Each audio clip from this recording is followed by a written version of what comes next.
तो आज का टॉपिक है हम लोग गाला असाइनमेंट, प्रीवियस जो गाला असाइनमेंट है उसका सेक्शन ए को सॉल्व करेंगे। तो पुरानी पेपर स्टाइल हो या आज के पेपर स्टाइल हो, उसमें कुछ खास चेंज हुए नहीं है। तो उसमें कौन से चैप्टर से कैसे क्वेश्चन पूछे जाते थे। सेक्शन ए का मतलब है 1 मार्क्स के क्वेश्चन। तो 1 मार्क्स के क्वेश्चन में क्या आ सकता है, फिल इन ब्लैंक, बरोबर, सूत्र आ सकता है, सिंपल सा क्वेश्चन, ये सारी चीजें आती थी। अब देखो उसमें पहले क्वेश्चन पे आते हैं। गाला असाइनमेंट 2022 का है, साइंस का पेपर 4। इसमें देखो सेक्शन ए का सॉल्यूशन है इसमें। तो पहला विकल्प चुनकर लिखो। अब हमें विकल्प का उत्तर लिखना है जो कि है AgNO3 प्लस NaCl। अच्छा, यहाँ पे जो एक वर्ड दिया है AgNO3, Ag क्या है, सिल्वर, सिल्वर NO3 ये पूरा ग्रुप होता है nitrate, silver nitrate plus NaCl। Na है सोडियम, Cl है क्लोरीन यानी सोडियम क्लोराइड, NaCl यानी सोडियम क्लोराइड। जब इनके बीच में प्रक्रिया होती है, देखो ये कौन सी वो जो रासायनिक प्रक्रिया है, ये है द्विविस्थापन अभिक्रिया। ये देखो ये कौन से चैप्टर का क्वेश्चन है, चैप्टर नंबर 1 का क्वेश्चन है। और चैप्टर नंबर 1 के क्वेश्चन में कौन सा सवाल है, रासायनिक अभिक्रिया के प्रकार। और रासायनिक अभिक्रिया के प्रकार में राइट है, इसमें क्या हो रहा है, रासायनिक अभिक्रिया के 4 प्रकार थे, संयोजन, वियोजन, विस्थापन और द्विविस्थापन। द्विविस्थापन अभिक्रिया में एक चीज होती थी, उसको अवक्षेप बोलते थे, राइट है। अवक्षेप क्या होता था, द्विविस्थापन अभिक्रिया में अवक्षेप जो निकलता है उसको अवक्षेपण प्रक्रिया भी कह सकते हैं, और द्विविस्थापन लिखते तब भी राइट होता, राइट है। अच्छा, तो ये द्विविस्थापन अभिक्रिया कैसे, देखो द्विविस्थापन अभिक्रिया में क्या हो रहा था, आयनों का एक्सचेंज हो रहा था। आयनों का एक्सचेंज यानी देखो AgNO3 कैसे बना वो बता दो। देखो Ag प्लस, राइट है, और NO3 माइनस, संयोजकता लिखी। ये जितना ये एक इलेक्ट्रॉन दान करना चाहिए, एक इलेक्ट्रॉन ग्रहण करना चाहिए चाहता है, इसकी वजह से AgNO3 संयोजन बना। NaCl भी कैसे बना, Na प्लस Cl माइनस। अब देखो इस प्रक्रिया में होता क्या है कि एक्सचेंज हो जाते हैं, ये वाला जो प्लस है वो इधर वाले के साथ संयोजन के साथ चला जाता है, और ये जो Na प्लस है, बरोबर, ये NO3 के साथ जाता है। तो देखो बनता क्या है हमारे आंखों के सामने, फिर अभिक्रिया होती है NaNO3, जिसको बोलते हैं सोडियम नाइट्रेट, और AgCl, राइट है। सिल्वर क्लोराइड सॉलिड लिखना, और NaNO3 एक्यू। सॉलिड का मतलब धन स्वरूप में है, मिल नहीं रहा, और एक्यू का मतलब पानी ने जो चीज वियोजित होती है वो एक्यू में होता है, एक्यू ने जल में वियोजन किया, राइट है। तो ये हमारी अभिक्रिया थी। इसमें ये सबसे आसान इसके लिए, क्योंकि इतना सब कुछ हमको नहीं लिखना था, प्रक्रिया हमको खुद लिख के दी थी। टफ बनाने में वो क्या करेंगे, हमें बोलेंगे कि सिल्वर नाइट्रेट का सोडियम क्लोराइड से अभिक्रिया होती है, संयोजन लिए रासायनिक अभिक्रिया लिख के बताओ। लिखना भी आसान होगा, पर तुम्हें सिल्वर नाइट्रेट का फॉर्मूला, सोडियम क्लोराइड का फॉर्मूला आना चाहिए, सही बात है। और वो आएगा कैसे, किताब को 2-3 बार पढ़ोगे तुम्हें अपने आप संयोजन के बारे में पता चल जाएगा। चलो ठीक है, अब नेक्स्ट, तो ये चौथा प्रकरण है ना, कार्बन उसके संयोजन, उसमें से है। उसमें लास्ट टॉपिक आएगा साबुन और डिटर्जेंट, साबुन की प्रक्षालीकरण की अभिक्रिया, ये सारी चीजें। तो डिटर्जेंट में कौन सा क्रियाशील समूह आएगा, तो क्रियाशील समूह ये सब हमको आगे पढ़ने का है, जो कि है COONA, राइट है, आगे का टॉपिक है। फिर इसके बाद का ये बायो का क्वेश्चन है। श्वसन की प्रथम अवस्था में ग्लूकोज का कोशिका द्रव्य में किसमें परिवर्तन होता है, ग्लूकोज का किसमें परिवर्तन होता है, और वो ग्लूकोज के श्वसन में यही होता है, ग्लूकोज का जो विखंडन होता है और ग्लूकोज के उस विखंडन से ऊर्जा मुक्त होती है। बात क्लियर है। फिर ये अब नहीं है, ये पहले पुराना चैप्टर था, ऊर्जा।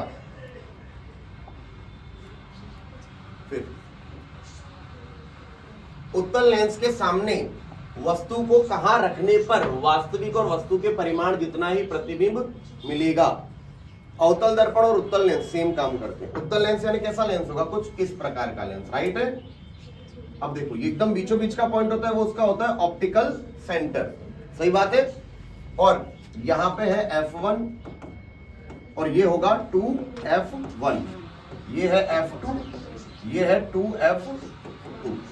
देखो जैसे ही हम लोगों ने अगर वो बोलते ना अवतल दर्पण के बारे में बात करते थे, तो अवतल दर्पण की वक्रता केंद्र यानी C पर अगर तुम पदार्थ को रखते थे, तो जितना वस्तु का कद है उतना ही कद किसका आता था, प्रतिबिंब का। याद आ रहा है, यानी इसकी हाइट अगर h है तो इसकी हाइट भी कितनी आएगी, h। तो यहां इधर भी यही होता है कि यहाँ पे अगर तुम इधर वस्तु को रखते हो ना, तो जैसा पदार्थ का कद है, जितना साइज इसका है उतना ही साइज उस प्रतिबिंब का आता है। यानी कहां पे रखोगे, 2f1 पर, सही है।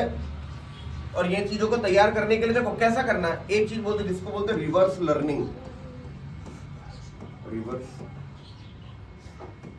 रिवर्स लर्निंग के अंतर्गत क्या करना है तुम लोगों को वो बता दो। जैसे तुमने ये समझा, कौन सा वर्ड आया, उत्तल लेंस। उत्तल लेंस चैप्टर में जो है ना तुम्हारा, उसकी ड्राइंग देख लो। जरूरी थोड़ी कि यही आए, पर हाँ इसमें से आ सकता है। तो हमने ये पूरा का पूरा एक बार पढ़ लिया तो हमारी प्रैक्टिस अच्छी तरह से हो जाएगी। बात क्लियर है? चलो अब अगले मुद्दे पे चले। ये तारे टिमटिमाते हुए दिखना। तारे टिमटिमाते दिखाई देने के लिए कौन सी प्रकाशीय घटना जवाबदार है? अभी शहर में तो वो बोलते ना, प्रदूषण, धूल, ये सब जमने की वजह से हमको इतना तारा टिमटिमाते नहीं दिखते, पर जब तुम किसी हिल स्टेशन ऐसे जगह जाओगे तो वहां पे स्पष्ट दिखेगा। जैसे हमारी लाइटिंग चमकती बंद होती रहती है, तो वैसे तारे भी ऐसे दिखेंगे, थोड़ा ज्यादा प्रकाश कम प्रकाश ऐसे करके टिमटिमाते हुए दिखेंगे। सही बताया मैंने? तो तारे टिमटिमाते हुए दिखते क्यों है? तो वो है वातावरणीय वक्रीभवन। कैसे, फिर से बताता हूँ। देखो ये रही पृथ्वी, ये रहा तारा।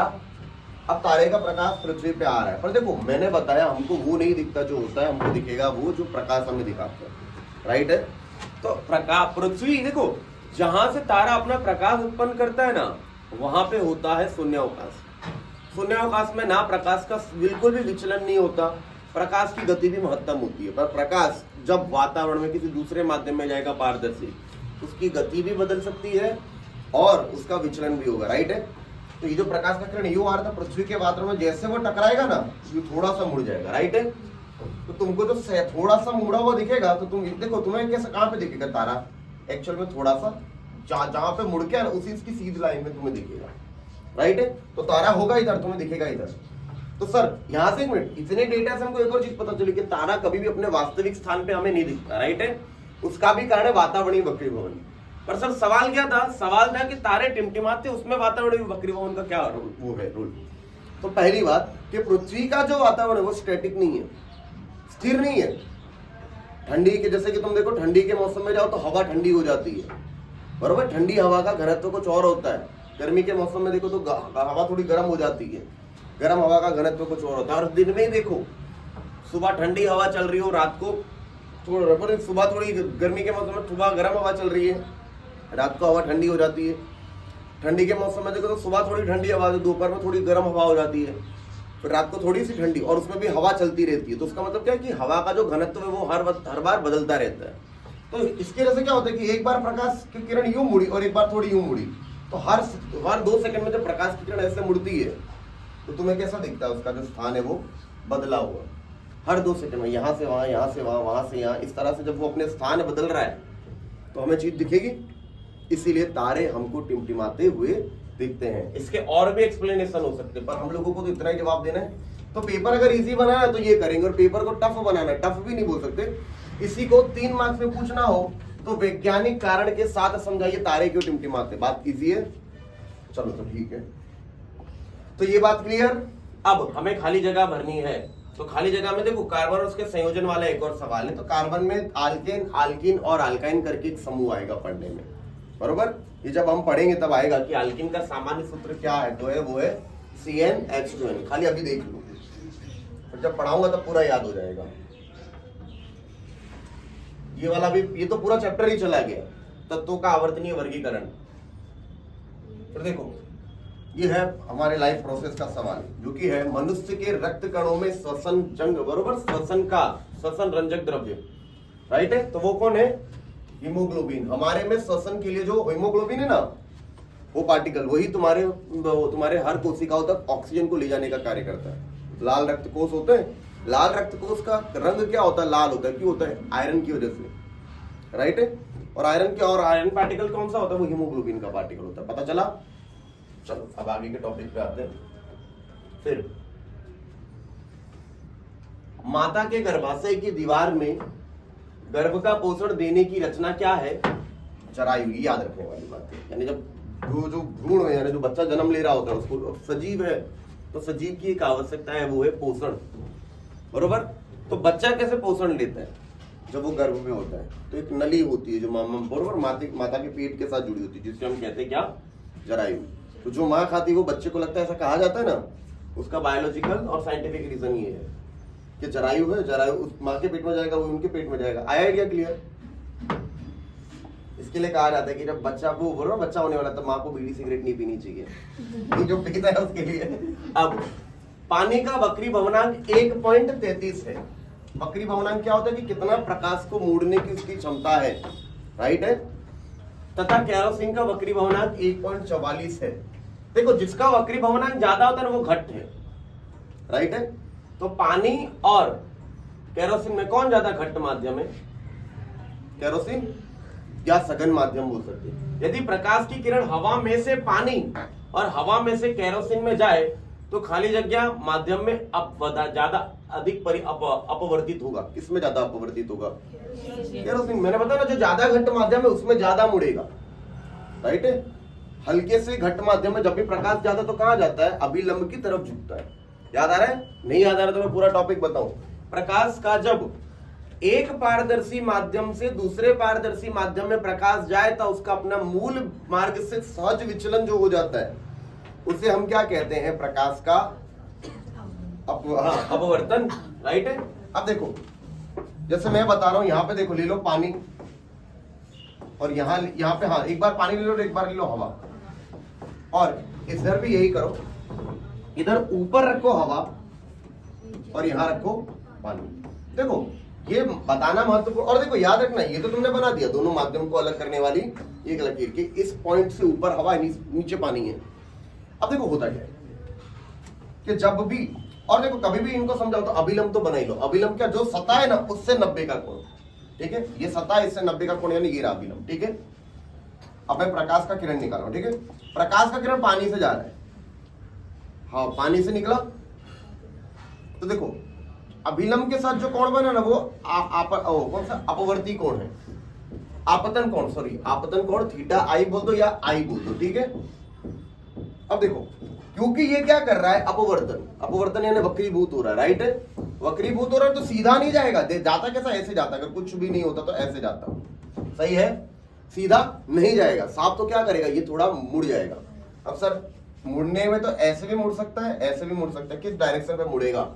तो जब भी प्रकाश हल्के से, बरोबर, ये देखो पानी और हवा में ये भारी माध्यम है ना, ये सघन माध्यम है, सघन से विरल माध्यम में जाए या घट्ट से हल्के माध्यम में जाए, बरोबर। तुम क्या हो? स्कूल में हो, स्कूल से कहां पे जा रहे हो? घर में। स्कूल में होने का, स्कूल को क्यों मैं घट्ट बोलो? स्कूल में रूल बहुत होते हैं, बैठने का भी तरीका होता है, बोलने का भी तरीका होता है, कपड़े भी एक तरीके के पहनने होते हैं, वो होती यूनिफॉर्म। तो बहुत सारे माध्यम। तो स्कूल में तुम लोग काम करते हो, सब कुछ करते हो, पर किस में? बंद के कायदे में। पर जैसे तुम घर पे आते खुल जाते हो कि नहीं, जो कपड़ा पहनना है पहनो, जैसे बैठना है बैठो, राइट है। तुम्हारी आजादी होती है। तो बस वही होगा, ये तुम्हारी है बरोबर डिसिप्लिन की लाइन। तुम डिसिप्लिन में से अब थोड़ा दूर हो जाते हो कि नहीं, बरोबर। तो बस यहाँ पे ऐसा ही होगा, इस तरफ से जाएगा। यानी ये समझना, कभी भी प्रकाश का किरण है वो अगर सघन से विरल माध्यम में जाएगा, यानी घट्ट से हल्के माध्यम में, तो वो जाएगा अभिलंब से दूर, हो जाएगा अभिलंब से दूर। बात क्लियर है? अभिलंब से दूर प्रकाश का किरण कब जाएगा? ये मुद्दा आपके दिमाग में हमेशा के लिए छा गया कि जब भी प्रकाश का किरण हल्के माध्यम से प्रकाश के, वो बोलते हैं घट्ट माध्यम से हल्के माध्यम में जाए तो दूर, उसका उल्टा होगा यहाँ। देखो इस बार हवा से पानी में आ रहा है मेरा प्रकाश का किरण, है ना। हवा यानी हल्का माध्यम और पानी यानी भारी माध्यम। हवा यानी घर और पानी यानी तुम्हारा स्कूल। अब देखो ये रहा डिसिप्लिन की लाइन। चलो ठीक है, फिर बता रहा हूं। तो हम निकले। अब जैसे ही प्रकाश का किरण जा रहा है, यहां पे आपात हो रहा है तो ये आपतन कोण, ठीक है। अगर कुछ भी नहीं होता तो प्रकाश का किरण ऐसे ही जाता, यानी यहाँ पे हवा है, यहाँ पे भी हवा, तो प्रकाश का किरण बिल्कुल भी मुड़े बिना सीधे सीधे ऐसे ही जाता। बात क्लियर? पर सर बीच में क्या आ गया? पानी, माध्यम बदल गया। तो सर अब तुम घर पे नहीं हो, तुम अपने स्कूल में आ गए हो।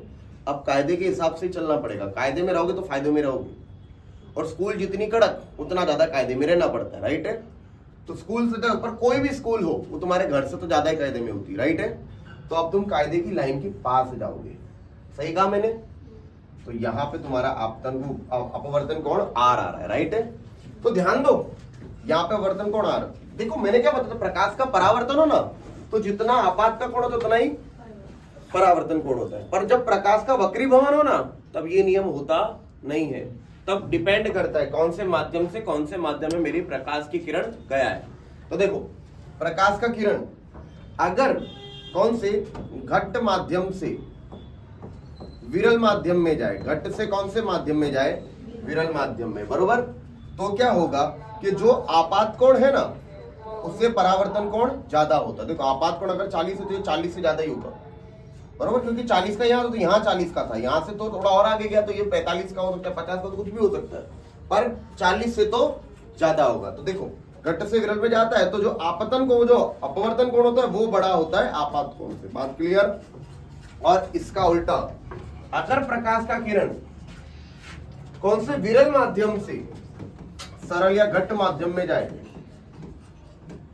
तो उल्टा होगा, तब आपात कोण बड़ा होगा अपवर्तन कोण से। सही बात है, ये याद रहेगा। क्लियर। चलो अब नेक्स्ट टॉपिक पे चलते हैं। ये अब नहीं है तुम्हारे काम का। चलो,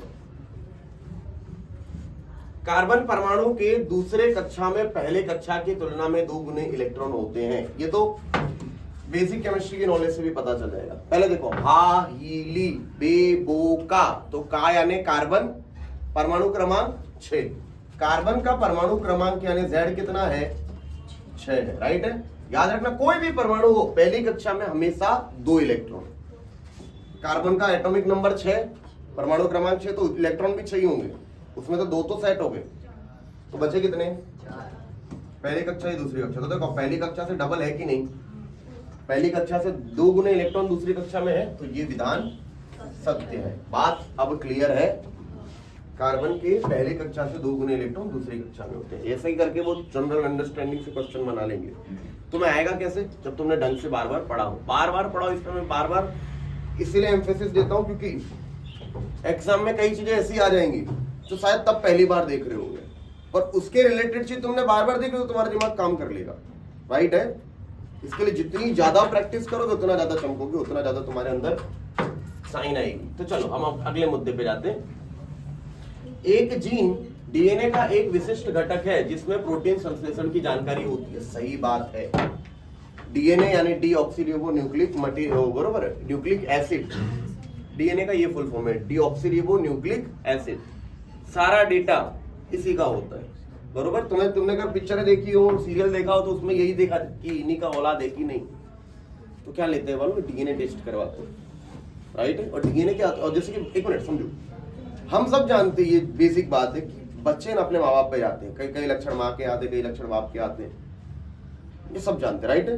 पर इसका साइंटिफिक आधार क्या है कि कौन सा साइंस इसमें लगता है, तो वो लगता है डीएनए का साइंस, क्योंकि जो मटेरियल बच्चे को बनाते वो तो उसका डीएनए।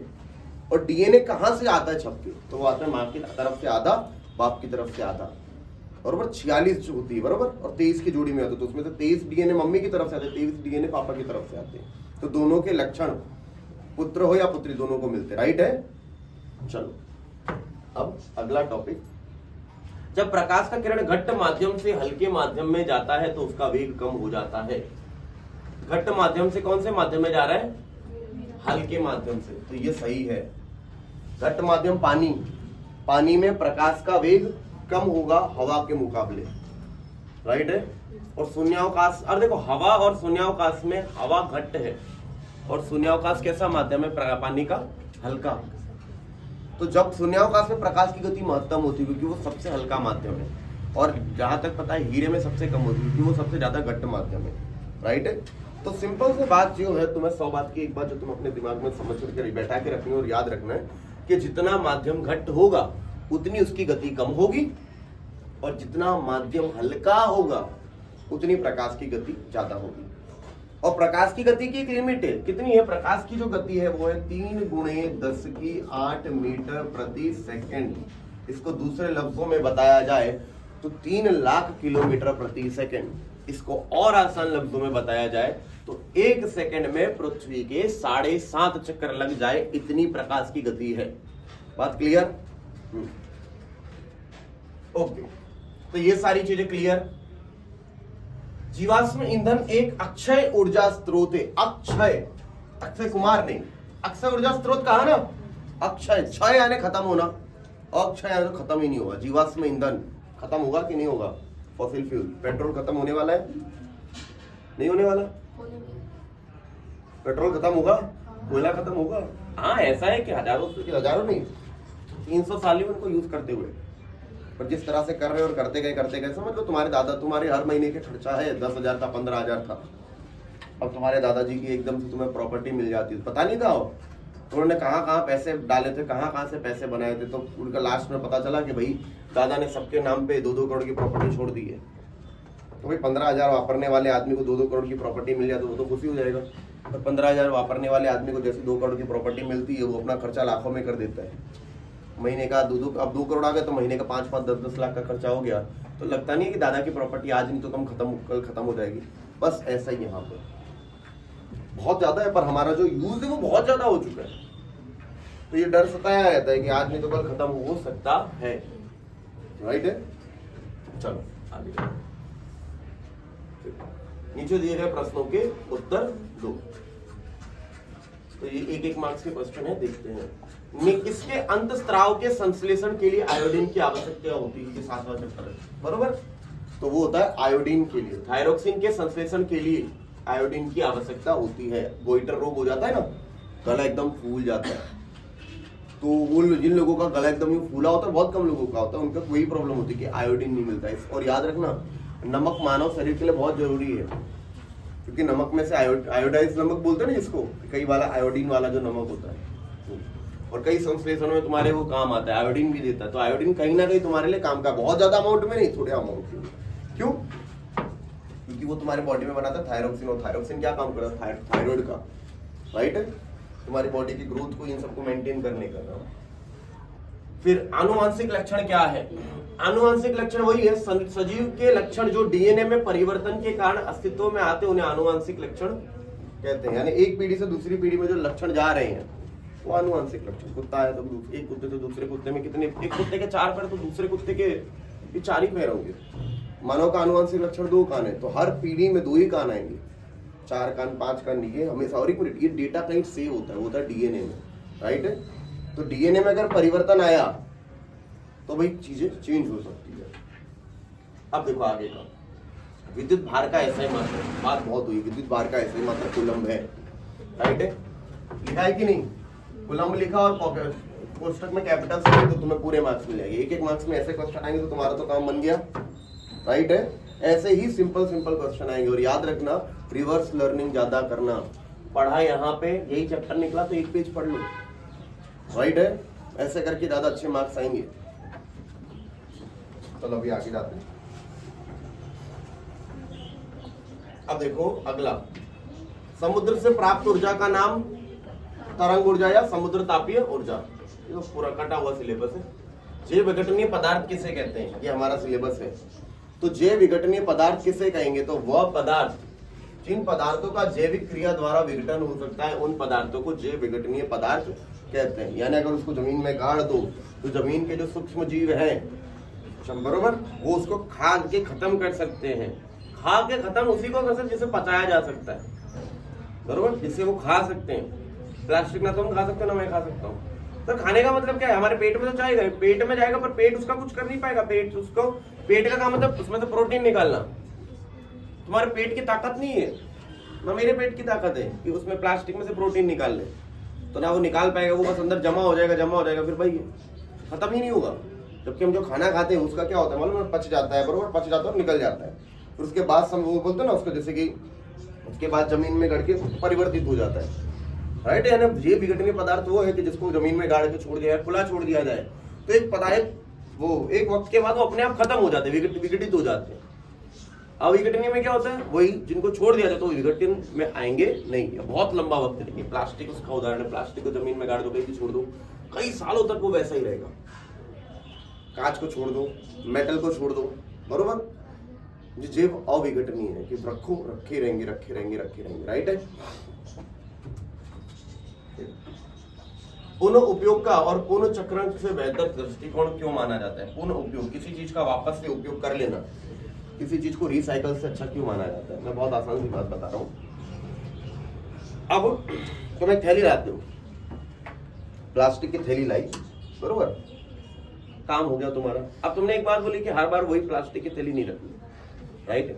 हर बार नई नई प्लास्टिक की थैली नहीं लाना, यही प्लास्टिक, जब भी अब कुछ भी सामान लेने जाएंगे तो यही प्लास्टिक की थैली यूज करेंगे, बड़ी और अच्छी प्लास्टिक की थैली थी तुम लेके जा रहे हो। तुम क्या कर रहे हो? इसमें पुनः उपयोग कर रहे हो, सही बात है?